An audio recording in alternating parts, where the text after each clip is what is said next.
आपने ये बहुत बड़ा पाप किया। देखिए माननीय सदस्य प्लीज कि यूपी में, उत्तराखंड में, पंजाब में, लेकिन जब आप खड़े ही हो गए तो अब मैं नाम दे करके बोलना चाहता हूं। अब आप खड़े ही हो गए हैं तो मैं नाम दे करके बोलना चाहता हूं। इस कोरोना दलगत राजनीति के लिए उपयोग में लाए जाए, क्या ये मानवता के लिए अच्छा है? भारत जैसे, आपको मैं प्लीज प्लीज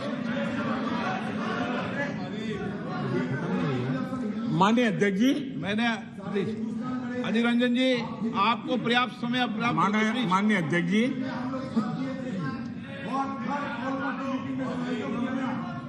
प्लीज प्लीज माननीय अध्यक्ष जी,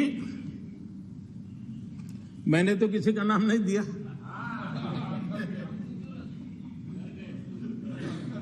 कोई भी टोपी पहन लेने की क्या जरूरत है जी? अरे क्यों? लेकिन जब आप खड़े ही हो गए तो अब मैं नाम दे करके बोलना चाहता हूं। अब आप खड़े ही हो गए हैं तो मैं नाम दे करके बोलना चाहता हूं। इस कोरोना काल में कांग्रेस ने तो हद कर दी।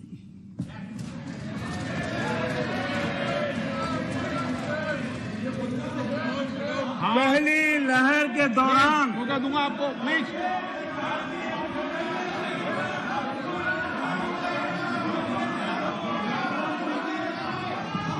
देखिए माननीय सदस्य प्लीज बैठिए, ये तरीका ठीक नहीं है। आपको मैंने पर्याप्त, प्लीज बैठिए, please please please please please. माननीय अध्यक्ष जी, अभी तो मैंने सिर्फ इतना का हद कर दी। प्लीज, पहली लहर के दौरान आपको मैंने देश जब पर्याप्त अवसर दिया था, लॉकडाउन का पालन कर रहा था, जब WHO दुनिया भर के लोगों को सलाह देता था, सारे हेल्थ एक्सपर्ट कह रहे थे कि जो जहां है वहीं पर रुके। सारी दुनिया में यह संदेश दिया जाता था, क्योंकि मनुष्य जहां जाएगा, अगर वो कोरोना से संक्रमित है तो कोरोना साथ ले जाएगा। तब कांग्रेस के लोगों ने क्या किया? मुंबई के रेलवे स्टेशन पर खड़े रह करके मुंबई छोड़कर जाने के लिए प्रोत्साहित करने के लिए मुंबई में श्रमिकों को टिकट दिया गया, मुफ्त में टिकट दिया गया, लोगों को प्रेरित किया गया कि जाओ महाराष्ट्र में हमारे पर जो बोझ है वो जरा कम हो, और जाओ तुम उत्तर प्रदेश के हो, तुम बिहार के हो, जाओ वहां कोरोना फैलाओ। आपने ये बहुत बड़ा पाप किया, अफरा तफरी का माहौल खड़ा कर दिया। आपने हमारे श्रमिक भाइयों बहनों को अनेक परेशानियों में धकेल दिया। और माननीय अध्यक्ष जी, उस समय दिल्ली में ऐसी सरकार थी जो है, उस सरकार ने तो जीप पर माइक बांध करके दिल्ली की झुग्गी झोपड़ी में गाड़ी घुमा करके लोगों को कहा संकट बड़ा है, भागो, गांव जाओ, घर जाओ, और दिल्ली से जाने के लिए बसें दी, आधे रास्ते छोड़ दिया और श्रमिकों को लिए अनेक मुसीबतें पैदा की। और उसका कारण हुआ कि यूपी में, उत्तराखंड में, पंजाब में जिस कोरोना की इतनी गति नहीं थी, इतनी तीव्रता नहीं थी, इस पाप के कारण कोरोना ने वहां भी अपनी लपेट में ले लिया। माननीय अध्यक्ष जी, ये कैसी राजनीति है? मानव जात पर संकट के समय ये कैसी राजनीति है?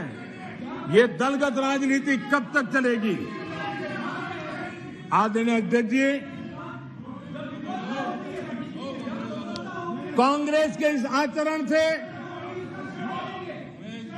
सिर्फ मैं ही नहीं, पूरा देश अचंभित है।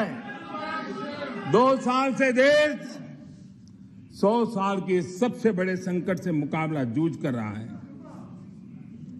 कुछ लोगों ने जिस प्रकार का व्यवहार किया, देश उससे सोच में पड़ गया है। क्या ये देश आपका नहीं है? क्या ये देश के लोग आपके नहीं हैं? क्या उनके सुख दुख आपके नहीं हैं?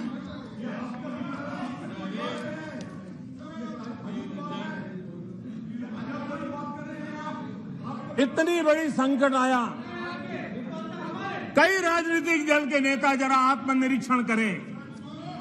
कितने राजनीतिक दल के नेता जो जनता के माने हुए नेता अपने आप को मानते हैं, उन्होंने लोगों को रिक्वेस्ट की हो, अपील की हो, भाई कोरोना का एक ऐसा संकट है, वैश्विक महामारी है, आप मास्क पहनो, हाथ धोना रखो, 2 गज की दूरी रखो।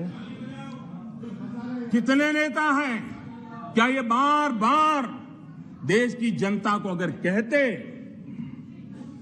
तो उसमें कोई बीजेपी की सरकार को क्या फायदा होने वाला था? मोदी को क्या फायदा होने वाला था? लेकिन इतने बड़े संकट में भी इतना सा पवित्र काम करने से भी चूक गए। इसलिए माननीय अध्यक्ष जी, कुछ लोग हैं